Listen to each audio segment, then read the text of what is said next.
So Derrick Schultz is a designer and developer working at the many edges of digital books. He's the director of development experience at Atavist, a contributor to Creativist, a publicly available digital toolset, the editor-in-chief of epubsecrets.com, and a winner of awards from Apple, AIGA, and Print Magazine. Please join me in welcoming Derrick Schultz. Just to talk very quickly about myself, I've actually worked at 2 failed publishers in the last 3 years. That's a photo of me on Yonge Street when I was 10.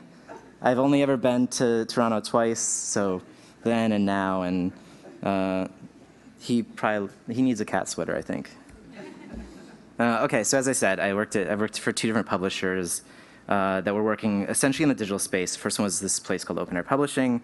We were the first company to license Inkling's platform and use it for adult how-to nonfiction. We produced books about cocktails, parenting, photography, all these different things. And we actually won a couple Apple awards very early on in the iPad app days. Saw some decent success. But in the end, it wasn't really enough of a success, and I can get into some of that stuff a little bit later on. Ended up selling the company back to Inkling. And these guys were actually a lot of Canadians were working with these. Our CEO is from McGill.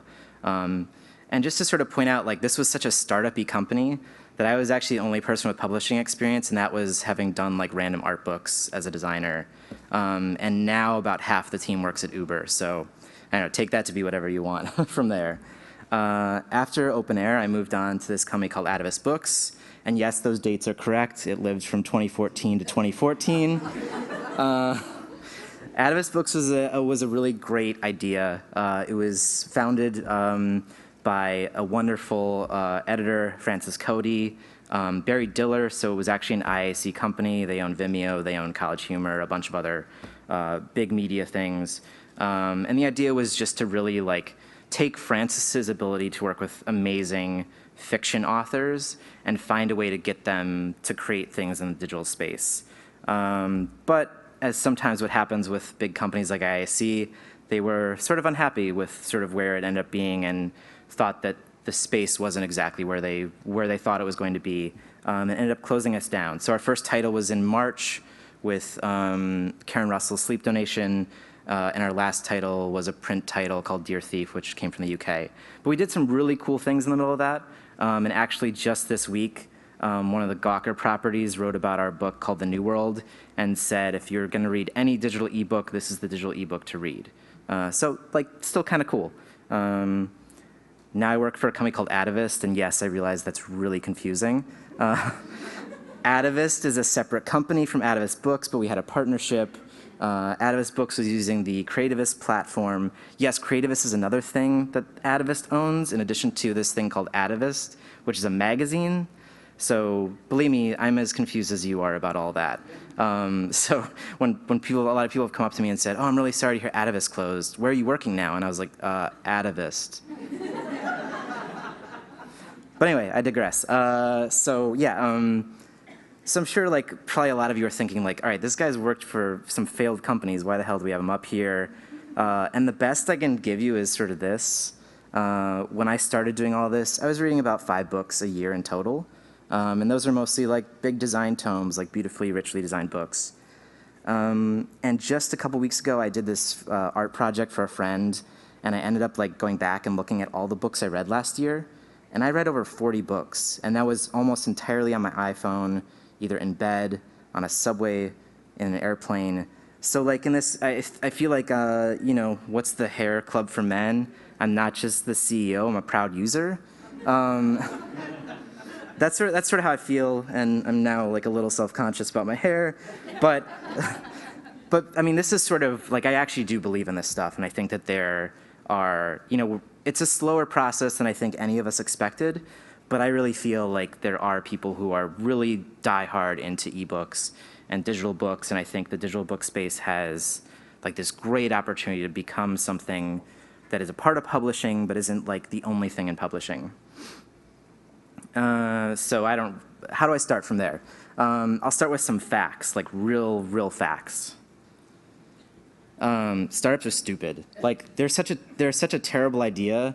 Like the basics of them are like this great idea, right? Like let's start up a new company, but like the culture that's kind of surrounded it has just kind of like made it feel really icky. And icky is a real term, I swear. So when we talk about, like, I want to talk about developer culture, but sort of realize, like, developer culture has basically just become startup culture. Like, 10 years ago, I could talk about techno hippies that, like, had weird servers in, like, San Francisco and were trying to, like, change the world.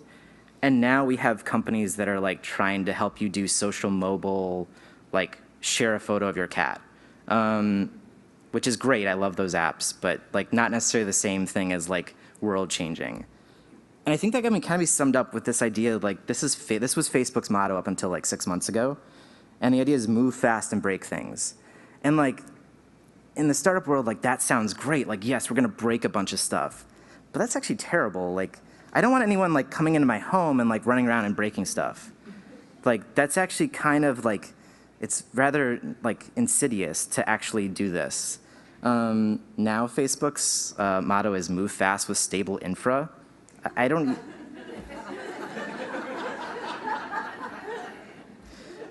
I'm sure Mark Zuckerberg understands that better than I do, but yeah. But there's also this other thing that I hear a ton of startups talk about, and it's this idea of ask for forgiveness, not permission. And I don't know about you, but like, if someone came up and punched me and then said, "Oh, I'm sorry," I would have asked, but I just really wanted to do it ahead of time. Like, I don't know. It's like this is sort of what's become a part of developer culture, and it's because of VCs, it's because of other things, and you know, it's sort of made me less interested in working with startups and more interested in moving with publishers. But I also have to be like really fair and balanced. Publishing is stupid too. Like, we're all doing sort of like, we all love what we're doing, but at the same time, as a business, it's a really weird model. Like, I literally just Googled publishing industry is stupid, and this quote came up. And I'm sure Thomas Wolfe I'm sure this is like a 50-year-old like, you know, quote, but like it actually still holds. Like, we're all sitting here looking at Kobo's Day, and we're like, oh my God, there's actual like data about how people are reading our books. And we're still in this weird world of like, we don't know why that book sold a lot. We don't know like why certain things are taking off and not. Like, we have guesses. We don't really like have a whole bunch of data backing that up. And as a business, like, that's rather strange. So yeah, but I mean, like, so here's the other side of this again. Throw out most, bet on a few, and win with one or two. That's a VC like idea, right? Like, spread out your bets, like, and a couple of them will win. But the honest truth is that's how books work too. Like, a lot of publishers work on this model of like, we're gonna buy a bunch of books, and we're gonna have a couple bestsellers, and that's how we're gonna make a business out of this. So in this weird way, there are a lot of like overlaps. And there are some interesting things that you sort of like realize, like, oh yeah, when I was working for this like startup, like, it was weird, and like we had some strange things go on, but like now I'm working at a publisher and the other strange things are going on. All right, so thank you. I really just, I needed to like just sort of vent a little bit, because sometimes, you know, I get together with my friends and they're like, God, will you just shut the fuck up about this already? All right, so let's just like start over here, and we can sort of like actually look at this like it's a real problem. This is this tweet that I found from my friend Boris, who is starting his own sort of like little publishing startup. And I just love this graphic. It might be a little hard to read up there, but it's basically a breakdown of all the different pieces of a workflow within a publisher, right? From not just the production, but to the distribution and to the consumption side.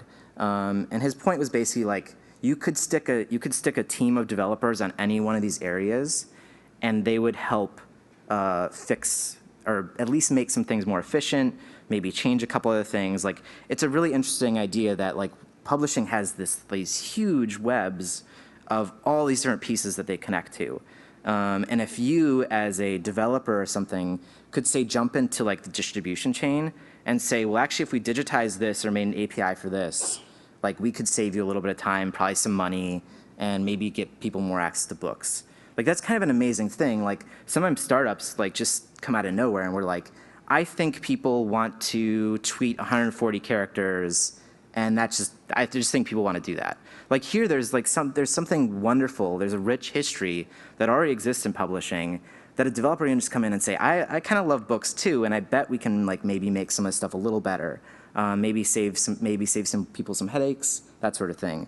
But what I think is actually really interesting about this is it helps me see how a startup works versus how a publisher works. So for an example, like this is how a startup would work. They would look at that chain and say, where do we disrupt something? And they'd start with something really small, right? Like, so they might say, like, people have a problem with highlighting in books. And people have a problem with sharing those highlights. So why don't I make an app where all you do is share highlights? Or all you do is, like, you can share a screenshot of what the text looks like and make publishers freak out about DRM all over again.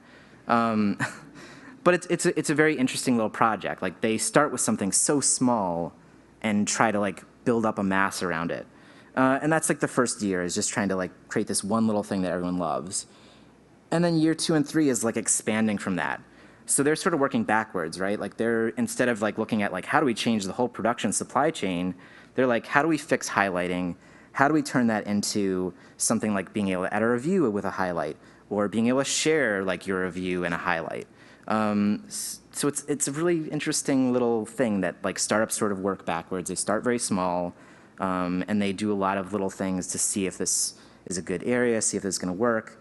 If they get bored or they don't work, they can always sell their company to Facebook and go work for them. So it's like pretty safe. Like it's a good little model to work with. But publishers, on the other hand, whenever someone says like, oh yeah, we're going to make a CMS that redoes the production workflow, like this is what they're trying to change. They're trying to change everything at once. It takes 5 years. Like 3 CTOs like put themselves into a mental institution because it's impossible. And the day that it launches, everyone's like, this thing is terrible. What did we do? Why did we make this again? And I think that this exposes some sort of like underlying problem, that it's sometimes about viewpoints, sometimes about how much we're trying to take on at once. But it's a hard problem because from a publisher's perspective, like this is really important. Like these things all matter to them. But to a startup, like they're sort of just looking for a way for a VC to keep giving them free beer. And I know that sounds mean, but like in some ways, like they're having fun, like they're enjoying it, and they are solving a problem. They're just solving one that is like a little bit smaller than a big publisher would have to.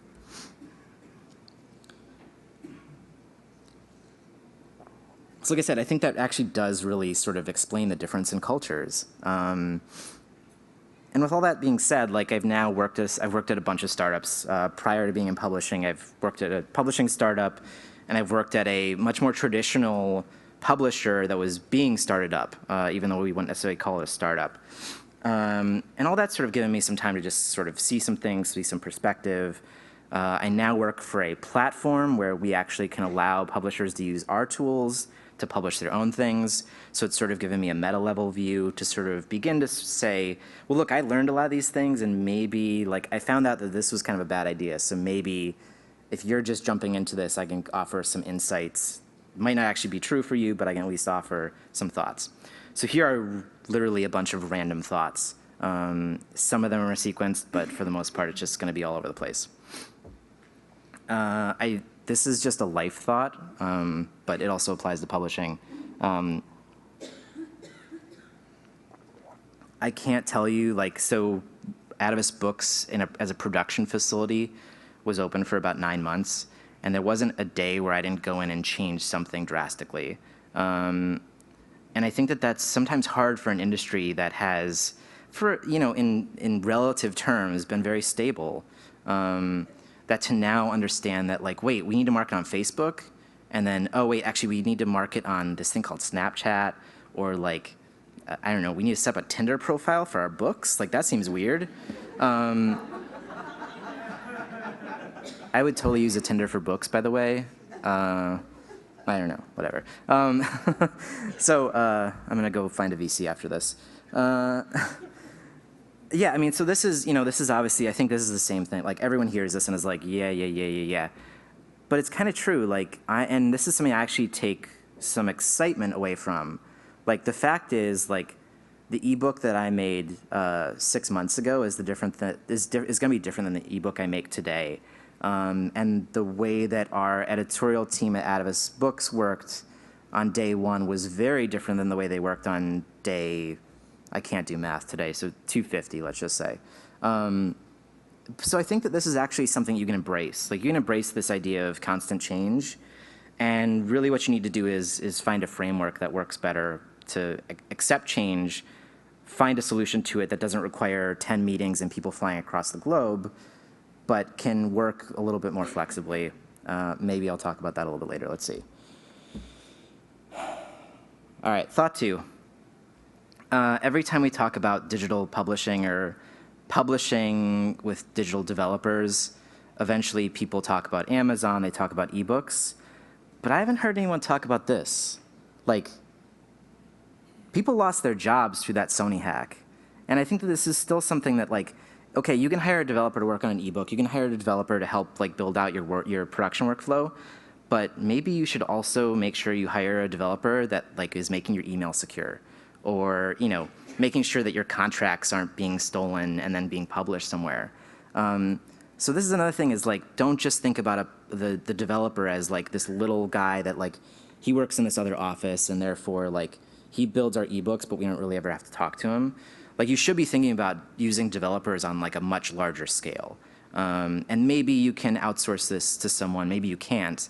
But digital is actually, like, influencing every little bit of our workflow now, from emails to, faxes or whatever it is. Like, it's now a bigger thing to have a developer on your team than it is to just have a developer that makes your ebooks for you.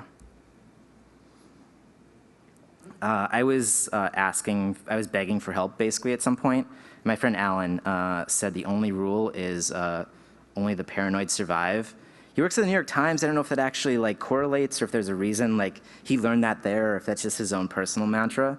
But I think there's some truth to it. And I think this is actually the one thing that publishers are really, really good at. Maybe with DRM, maybe. I mean, I think there's some truth to the fact that, like, you should be cautious about jumping into new things. You should be considerate of, like, well, what does this do to our, like, we don't want to cannibalize our current business. But you should also be paranoid on the other side. You should be paranoid that, like, what if Readmill actually took off? Like, or what if 10 years ago someone had said, hey, that Amazon thing, that might be a problem for us.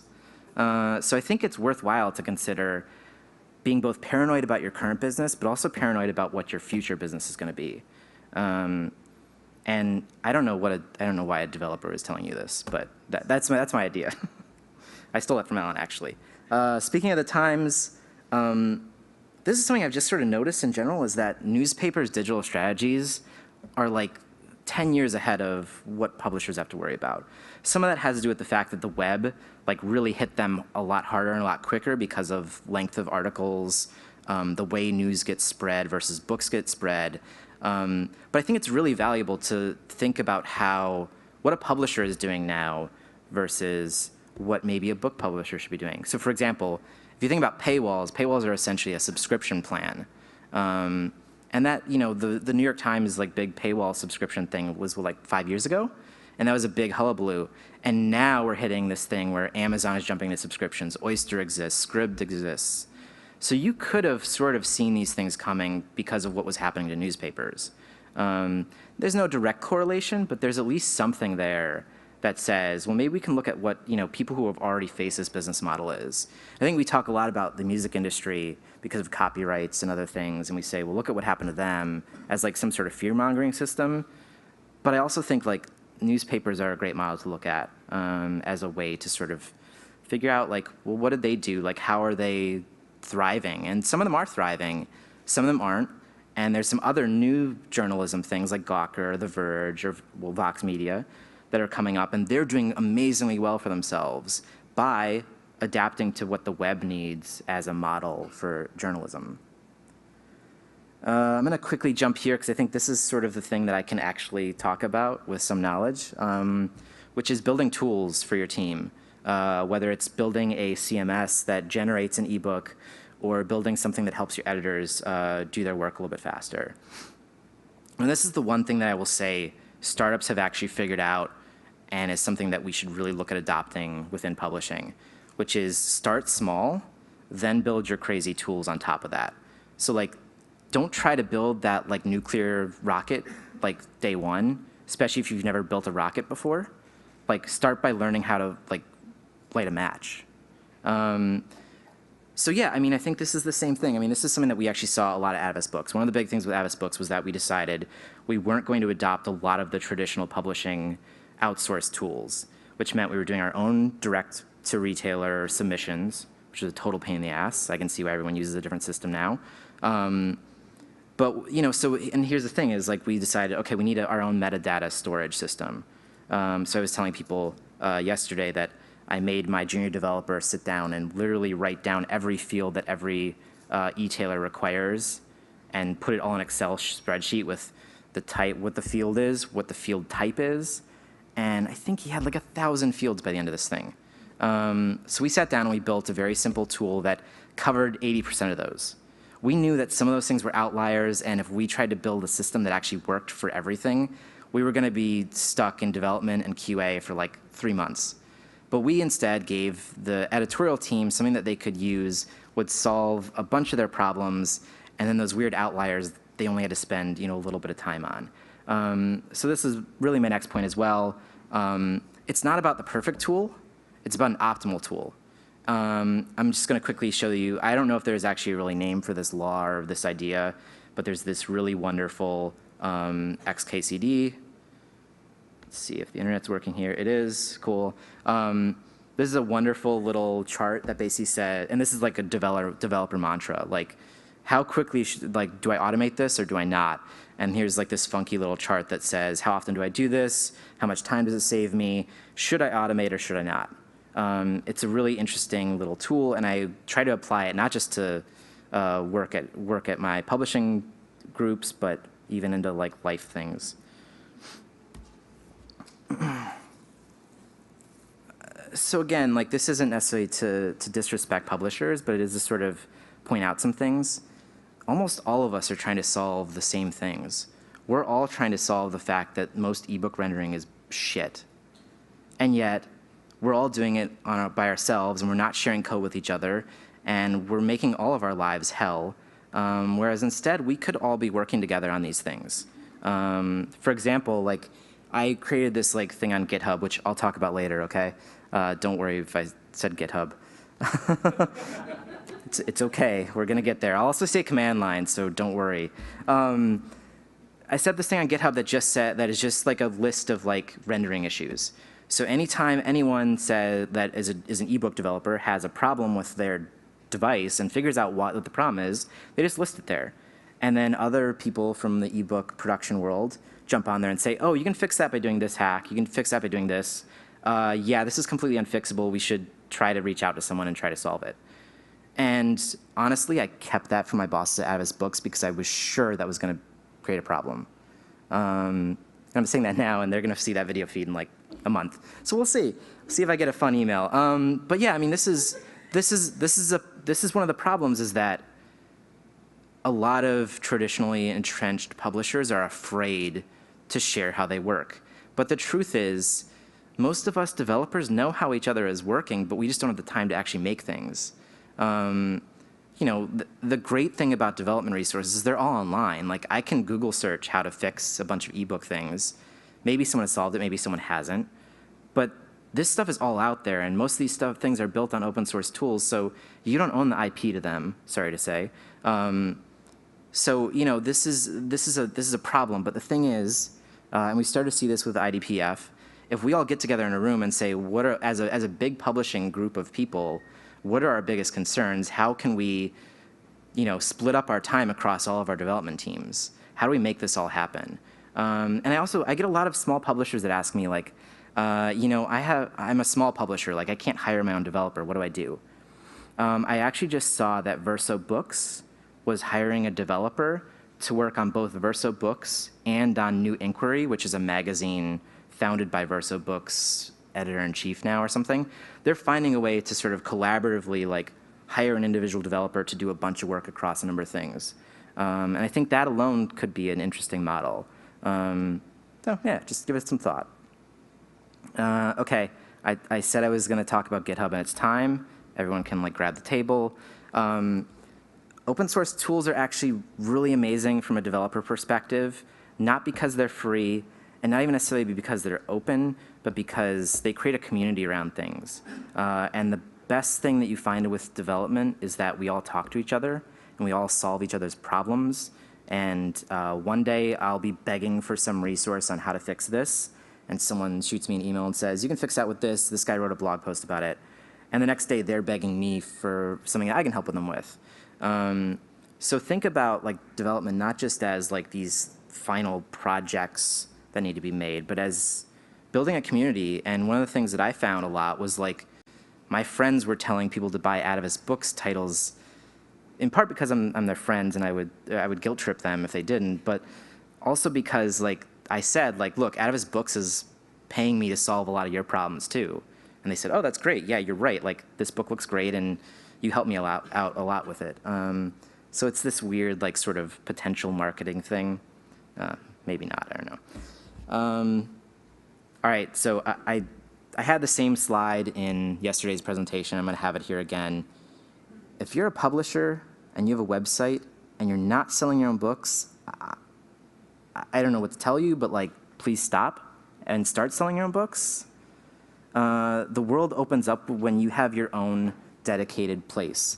I think Brian earlier was talking about the fact that like now you can get news, you can get like people's email addresses, you can get data about like what are people buying. Like you just have this ability to create your own environment that people can come to you for and begin to build your own brand or whatever. There's this article here by this guy Frank Camaro, who I probably have 2 or 3 links in here. He talks about building your own porch. In the world of social media where basically Twitter is a street and you've got like a big Facebook store on the corner and you've got LinkedIn basically trying to buy out the entire block with weird pop-up ads. You at least have your own porch, and your own porch is where you can invite your friends in to have a drink. You can decide how big that porch is, but I think it's one of these things that like everyone that works in the web sort of knows, like, oh yeah, you have your own web place where you can do your own thing, and you don't have to like stand by the rules of Twitter or Facebook or whatever it is. All right, off my soapbox. I assume everyone knows what dog fooding is. Is that true? Okay, maybe not.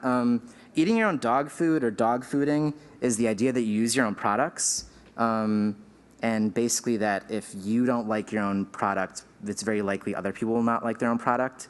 So for publishing, I'm going to call this e-booking, in part because I think a lot of people feel ebooks are like the dog food of books. It probably doesn't taste that great, but some people eat it just for the sustenance. So I did this thing. Actually, Atavist Books was the first place where I was actually working on ebooks. I don't know if I've ever admitted that to anyone in this room.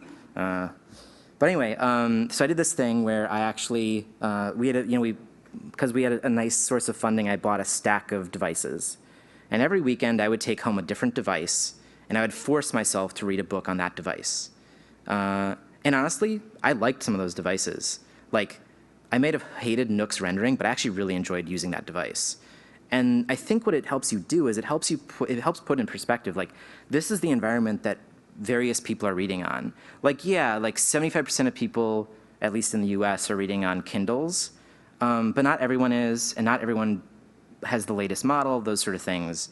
It really teaches you, like, oh, this is the user experience of someone. And I don't think this is just a thing for like developers. This is a thing that editors need to do too. I had a lot of editors who were like, I can't read on a Kindle, I have to read on paper. And I was always sort of a little hurt by that because like, I think if we were doing a digital only book and they didn't realize what the reading experience was, they were really missing out on an opportunity to say, oh, maybe this whole thing doesn't work like in a paginated mode. Like maybe we should really think about how this looks. So please go out and ebook ing tomorrow. I don't know, whichever you want to call that. Institutional knowledge. This is another like weird soapbox thing for me, but something I feel like I really need to say here. I am always surprised that publishers are willing to throw large sums of money at tools that they don't own and they have never experienced. I mean, I think, you guys can decide what you do, but you're losing out on so much institutional knowledge. Like, I have a lot of freelance ebook friends, and they might get mad at me when I say this, but you should at least try building ebooks in-house. You should at least know the problems you're going to be facing. You should at least know, like, oh, this thing actually really is hard, so we really should hire a quality freelancer to do this the next time. There's so much to be gained from like keeping knowledge in-house and using it. Like if you have an outside marketing firm, that outside marketing firm knows more about your company than you do. They know more about your audience than you do. Like you should be afraid of that. Again, you should be paranoid of the fact that like other people know more about your business than you do. You can't realistically keep all of it. Like you can't hire your own marketing person. You can't hire your own social person. Like you just realistically can't, especially if you're a smaller company.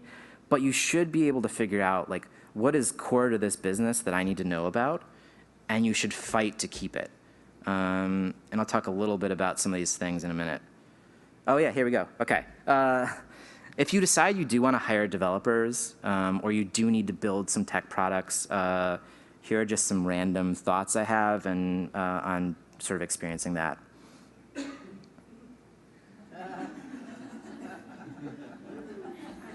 It's worth a shot. Okay, I said be paranoid about institutional knowledge and what you keep and what you don't keep. And this one, I mean, this hurts because I have a lot of friends who are really smart and work at agencies and consultancies.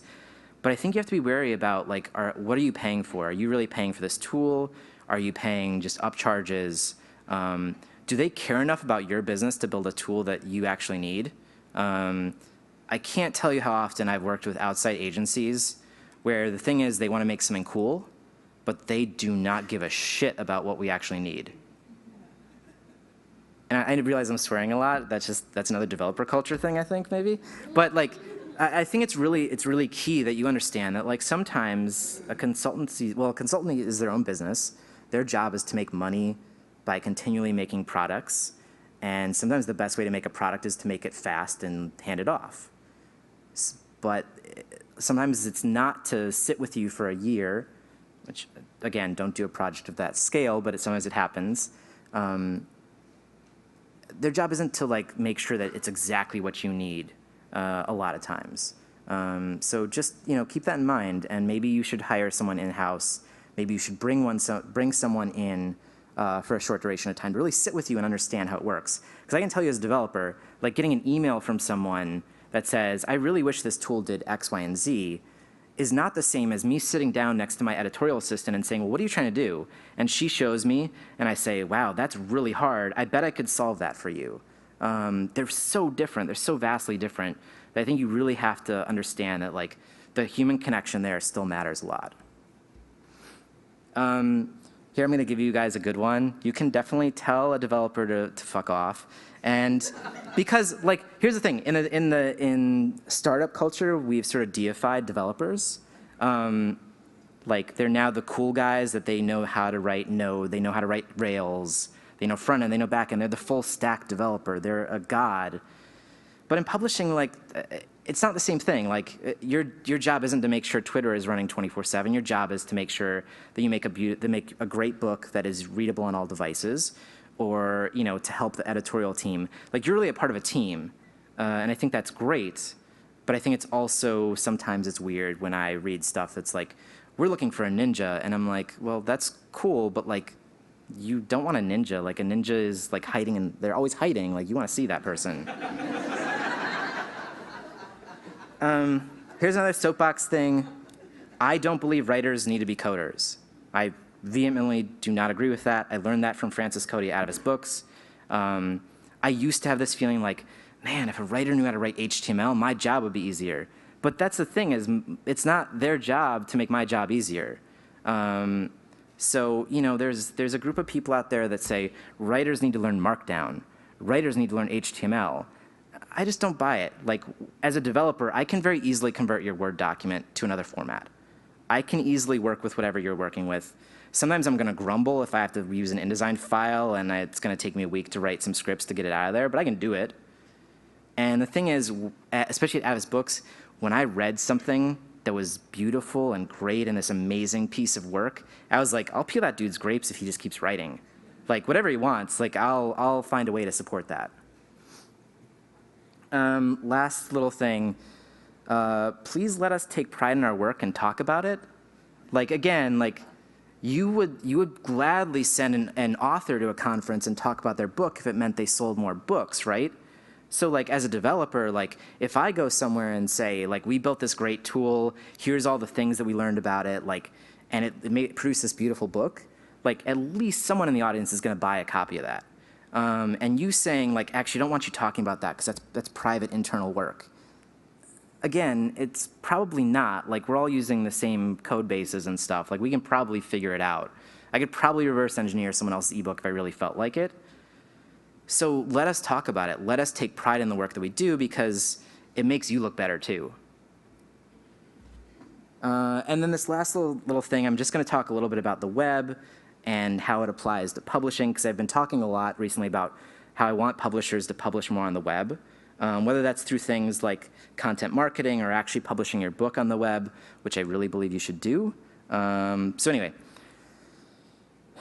publishing has a 500-year history. It's vast, it's huge, and the web's is just 30.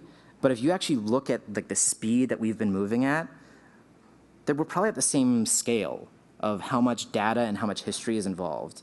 And all you have to do is ask someone about, like, hey, like, ask a developer, like, hey, do you remember the EPA or the HTML 3.2 spec?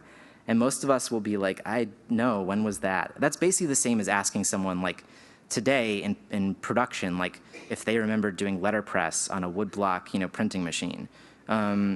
So it's worth acknowledging that, like, yes, publishing has this huge and vast history, but so does the web. And that means that some of the things that you think are insane about the web, like the lack of DRM or the lack of someone can just copy and paste my entire book and what can I do about it? Like, there's a history behind that, and some of that history is ideological, some of it's technical. Like, there's a lot of stuff involved in this. And I think it's worth, again, if you're going to go dog food an ebook, if you have a website, it's not a bad idea to also learn a little bit about the history of the web. So that's basically this point. Every once in a while, very rarely I will say at Atavist Books, they were all really great, someone would say to me, you don't understand book publishing. And they were absolutely right. I really don't understand a lot of book publishing stuff. But here we are trying to publish a book on the web, and they don't know how the web works. They don't know, and not even necessarily, like, they don't know the technical infrastructure of how a web works. Like, most editors probably don't know how a production works, how a book gets, printed and produced and those sort of things. But there's an underlying ideology to the web. And again, there's a Frank Camaro link down here called The Grain of the Web that he just recently wrote. And it basically explains how design has adapted to the way the web works. So we're not trying to reproduce print on the web. We're taking the inherent constraints and the very McLuhan ideas of medium and media, that the web is a different medium than print, and we're applying design and experience strategies to the web. And while the ebooks are slightly different than the web, I think it's still a parallel that's worth talking about and worth investigating more than just my 30 seconds of talking about a slide here. I promised myself that I wouldn't show any work. I would just show trippy photos, but turns out Chip Kidd's cover for this Twice Upon a Time book is actually somewhat trippy, so I'm going to count it. I worked on this title with Atavist Books. I'll just quickly talk about it. There's a link here. It was this great immersive interactive story. There is a soundtrack that loops over everything. I would encourage you to check it out. But the big thing I learned about it is that it's just as similar as an editor-author, an editor and a developer, an editor and a designer. Like, they're very similar processes, and I think it would do us all well to learn sort of how to combine those two, or how to work together better. Last thought, I think I sort of brought this up when I was talking about the startups versus publishers.